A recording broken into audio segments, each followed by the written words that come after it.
Hi mga bebe ko, I'm back after 2 years. Kasi balak ko nang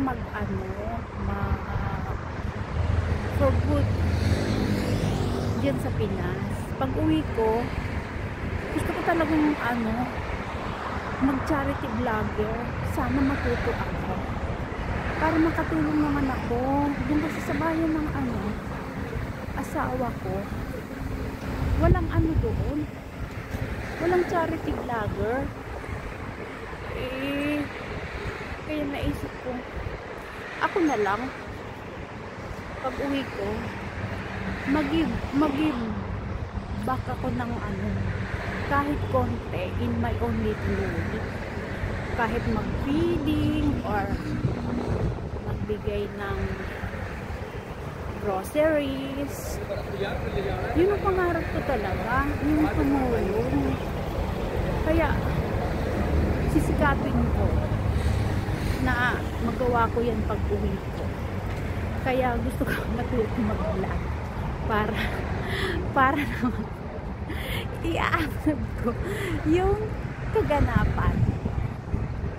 Kaya shout out kay Kuya Bal, Ate Edna, Kalinga Bra, baka naman pa-help mag-charity vlog kung sana matuto ako. Punta ako diyan sa dahil pag uwi ko diyan sa Pinas. Sana tanggap ako.